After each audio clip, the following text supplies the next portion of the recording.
Día 141. Hola, bienvenidos a nuestra lectura bíblica. Saludos a todos aquellos que se están uniendo a este reto de leer la Biblia en un año. Hoy leeremos el Salmos 65 del 5 al 8, Segunda de Samuel capítulo 9, 10 y 11 y Hechos capítulo 15 del 12 al 41. Comencemos. Salmo 65. Fielmente respondes a nuestras oraciones con imponentes obras. Oh Dios nuestro Salvador, eres la esperanza de todos los que habitan la tierra, incluso de los que navegan en mares distantes. Con tu poder formaste las montañas y te armaste de una fuerza poderosa. Calmaste los océanos enfurecidos con sus impetuosas olas y silenciaste los gritos de las naciones. Los que viven en los extremos de la tierra quedan asombrados ante tus maravillas. Desde donde sale el sol hasta donde se pone, tú inspiras gritos de alegría. Segunda de Samuel capítulo 9. Cierto día, David preguntó: ¿hay alguien de la familia de Saúl que aún siga con vida? ¿Alguien a quien pueda mostrarle bondad por amor a Jonatán? Entonces mandó a llamar a Siba, un hombre que había sido uno de los siervos de Saúl. ¿Eres tú Siba?, le preguntó el rey. Sí, señor, lo soy, contestó Siba. Enseguida el rey le preguntó: ¿hay alguien de la familia de Saúl que todavía viva? De ser así, quisiera mostrarle la bondad de Dios. Siba le contestó: sí, uno de los hijos de Jonatán sigue con vida. Está lisiado de ambos pies. ¿Dónde está?, preguntó el rey. En Lodebar, le contestó Siba, en la casa de Maquir, hijo de Amiel. Entonces David mandó a buscarlo y lo sacó de la casa de Maquir. Su nombre era Mefiboset. Era hijo de Jonatán y nieto de Saúl. Cuando se presentó ante David, se postró hasta el suelo con profundo respeto. David dijo: «Saludos, Mefiboset». Mefiboset respondió: «Yo soy su siervo». «No tengas miedo», le dijo David. «Mi intención es mostrarte mi bondad por lo que le prometí a tu padre Jonatán. Te daré todas las propiedades que pertenecían a tu abuelo Saúl y comerás aquí conmigo a la mesa del rey». Mefiboset se inclinó respetuosamente y exclamó: «¿Quién es su siervo para que le muestre tal bondad a un perro muerto como yo?». Entonces el rey llamó a Siba, el siervo de Saúl, y dijo: «Le he dado al nieto de tu amo todo lo que pertenecía a Saúl y a su familia.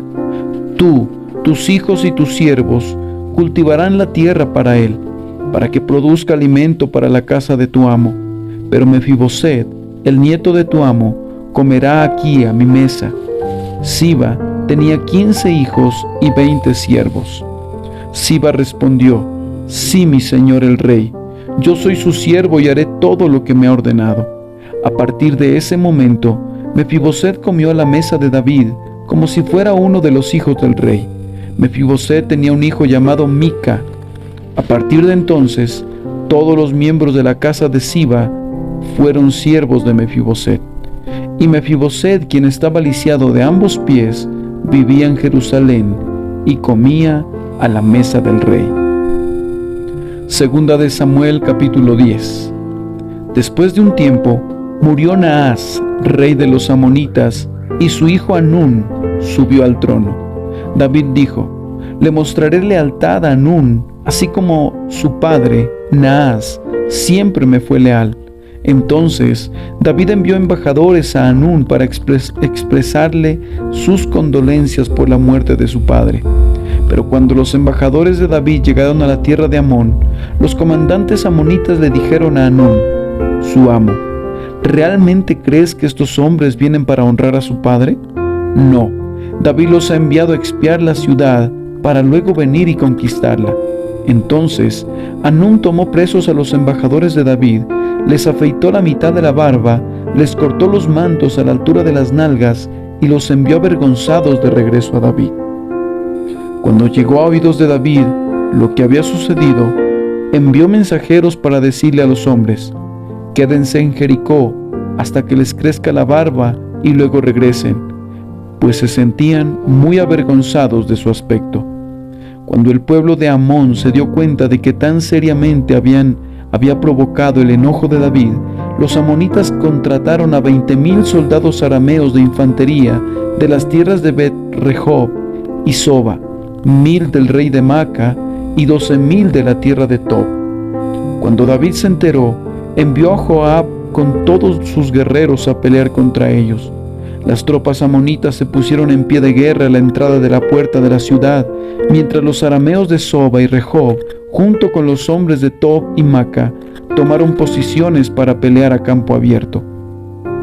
Cuando Joab vio que tendría que luchar tanto por el frente como por la retaguardia, eligió algunas de las tropas selectas israelitas y las puso bajo su propio mando para luchar contra los arameos a campo abierto. Dejó al resto del ejército bajo el mando de su hermano Abisai, quien atacaría a los amonitas. Si los arameos son demasiado fuertes para mí, entonces ven en mi ayuda, le dijo Joab a su hermano. Si los amonitas son demasiado fuertes para ti, yo iré en tu ayuda. Sé valiente, luchemos con valor por nuestro pueblo y por las ciudades de nuestro Dios, y que se haga la voluntad del Señor. Cuando Joab y sus tropas atacaron, los arameos comenzaron a huir. Al ver que los arameos corrían, los amonitas huyeron de Abisai y retrocedieron a la ciudad. Terminada la batalla, Joab regresó a Jerusalén. Al darse cuenta los arameos de que no podían contra Israel, se reagruparon, y se le unieron tropas adicionales arameas que Hadad-Ezer mandó llamar del otro lado del río Éufrates. Estas tropas llegaron a Elam bajo el mando de Sobac, el comandante de las fuerzas de Hadad-Ezer. Cuando David oyó lo que sucedía, movilizó a todo Israel, cruzó el río Jordán y guió al ejército de Elam. Los arameos se pusieron en formación de batalla y lucharon contra David. Pero nuevamente los arameos huyeron de los israelitas.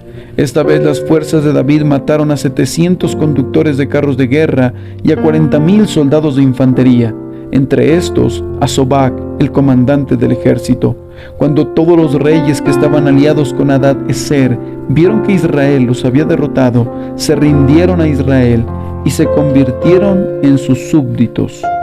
Después de esto, los arameos tuvieron miedo de ayudar a los amonitas. Segunda de Samuel capítulo 11. En la primavera, cuando los reyes suelen salir a la guerra, David envió a Joab y al ejército israelita para pelear contra los amonitas. Destruyeron al ejército amonita y sitiaron la ciudad de Raba. Sin embargo, David se quedó en Jerusalén. Una tarde, después del descanso de mediodía, David se levantó de la cama y subió a caminar por la azotea del palacio. Mientras miraba hacia la ciudad, vio a una mujer de belleza singular que estaba bañándose. Luego envió a alguien para que averiguara quién era la mujer, y le dijeron: es Betsabé, hija de Eliam y esposa de Urías elitita. Así que David envió mensajeros para que la trajeran, y cuando llegó al palacio, se acostó con ella. Luego ella regresó a su casa. Betsabé recién había terminado los ritos de purificación posteriores a su periodo menstrual. Tiempo después, cuando Betsabé descubrió que estaba embarazada, le envió el siguiente mensaje a David: estoy embarazada. Entonces David envió un mensaje a Joab: mándame a Urías elitita. Así que Joab se lo envió. Cuando Urías llegó, David le preguntó cómo estaban Joab y el ejército y cómo marchaba la guerra. Después le dijo a Urías: ve a tu casa a descansar. David incluso le envió un regalo a Urías apenas éste dejó el palacio. Pero Urías no fue a su casa, sino que durmió esa noche a la entrada del palacio con la guardia real. Al enterarse David de que Urías no había ido a su casa, lo mandó a llamar y le preguntó: ¿qué pasa? ¿Por qué no fuiste anoche a tu casa después de haber estado fuera por tanto tiempo? Urías le contestó: el arca y el ejército de Israel y el de Judá están viviendo en carpas, y Joab y los hombres de mi señor están acampando a cielo abierto. ¿Cómo podría yo ir a casa para beber, comer y dormir con mi esposa? Juro que jamás haría semejante cosa. Está bien, quédate hoy aquí, le dijo David, y mañana puedes regresar al ejército. Así que Urías se quedó en Jerusalén ese día y el siguiente. David lo invitó a cenar y lo emborrachó, pero aún así no logró que Urías se fuera a la casa con su esposa, sino que nuevamente se quedó a dormir a la entrada del palacio con la guardia real. Entonces, a la mañana siguiente, David escribió una carta a Joab y se la dio a Urías para que se la entregara. La carta le daba las siguientes instrucciones a Joab: pon a Urías en las líneas del frente, donde la batalla sea más violenta, luego retrocedan para que lo maten. Así que Joab asignó a Urías a un lugar cerca de la muralla de la ciudad, donde sabía que peleaban los hombres más fuertes del enemigo. Y cuando los soldados enemigos salieron de la ciudad para pelear, Urías el hitita murió junto con varios soldados israelitas. Luego Joab envió a David un informe de la batalla. Le dijo a su mensajero: informa al rey todas las novedades de la batalla. Pero tal vez se enoje y pregunte: ¿por qué las tropas se acercaron tanto a la ciudad? ¿Acaso no sabían que dispararían desde la muralla? ¿No fue Abimelech, hijo de Gedeón, muerto en Tebes por una mujer que le tiró una piedra de molino desde la muralla? ¿Por qué se acercaron tanto a la muralla? Entonces dile: murió también Urías el hitita. Por lo tanto, el mensajero fue a Jerusalén y le dio un informe completo a David. El enemigo salió contra nosotros a campo abierto, le dijo, y cuando los perseguíamos hasta las puertas de la ciudad, los arqueros que estaban en la muralla nos dispararon flechas, mataron a algunos hombres del rey, entre ellos a Urías el hitita. Bien, dile a Joab que no se desanime, dijo David. La espada devora a este hoy y aquel mañana. La próxima vez esfuércense más y conquistarán la ciudad. Cuando la esposa de Urías se enteró de que su marido había muerto, hizo duelo por él. Una vez cumplido el periodo de luto, David mandó que la trajeran al palacio y pasó a ser una de sus esposas. Luego, ella dio a luz un hijo, pero el Señor estaba disgustado con lo que David había hecho. Hechos capítulo 15, del 12 en adelante. Todos escucharon en silencio mientras Bernabé y Pablo les contaron de las señales milagrosas y maravillas que Dios había hecho por medio de ellos entre los gentiles. Cuando terminaron, Santiago se puso de pie y dijo: hermanos, escúchenme. Pedro les ha contado de cuando Dios visitó por primera vez a los gentiles para tomar de entre ellos un pueblo para sí mismo. Y la conversión de los gentiles es precisamente lo que los profetas predijeron, como está escrito: después yo volveré y restauraré la casa caída de David, reconstruiré sus ruinas y la restauraré, para que el resto de la humanidad busque al Señor, incluidos los gentiles, todos los que he llamado a ser míos. El Señor ha hablado, aquel que hizo que estas cosas se dieran a conocer desde hace mucho. Y mi opinión entonces es que no debemos ponerle obstáculos a los gentiles que se convierten a Dios. Al contrario, deberíamos escribirles y decirles que se abstengan de comer alimentos ofrecidos a ídolos, de inmoralidad sexual, de comer carne de animales estrangulados y de consumir sangre. Pues esas leyes de Moisés se han predicado todos los días de descanso en las sinagogas judías de cada ciudad durante muchas generaciones. Entonces, los apóstoles y los ancianos, junto con toda la iglesia de Jerusalén, escogieron delegados y los enviaron a Antioquía de Siria con Pablo y Bernabé para que informaran acerca de esta decisión. Los delegados escogidos eran dos de los líderes de la iglesia, Judas, también llamado Barsabás, y Silas. La carta que llevaron decía lo siguiente: nosotros, los apóstoles y los ancianos, sus hermanos de Jerusalén, escribimos esta carta a los creyentes gentiles de Antioquía, Siria y Cilicia. Saludos. Tenemos entendido que unos hombres de aquí los han perturbado e inquietado con su enseñanza, pero nosotros no los enviamos. Así que decidimos, después de llegar a un acuerdo unánime, enviarle representantes oficiales junto con nuestros amados Bernabé y Pablo, quienes han arriesgado la vida por el nombre de nuestro Señor Jesucristo. Les enviamos a Judas y a Silas para confirmar lo que hemos decidido con relación a la pregunta de ustedes.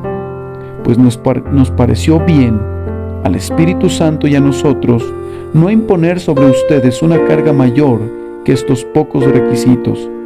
Deben abstenerse de comer alimentos ofrecidos a ídolos, de consumir sangre o la carne de animales estrangulados y de la inmoralidad sexual. Si hacen esto, harán bien. Adiós.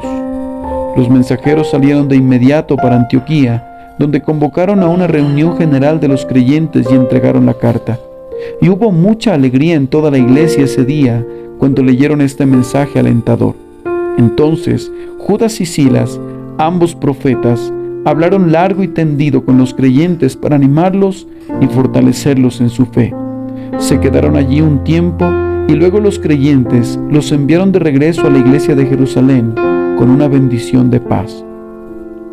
Pablo y Bernabé se quedaron en Antioquía.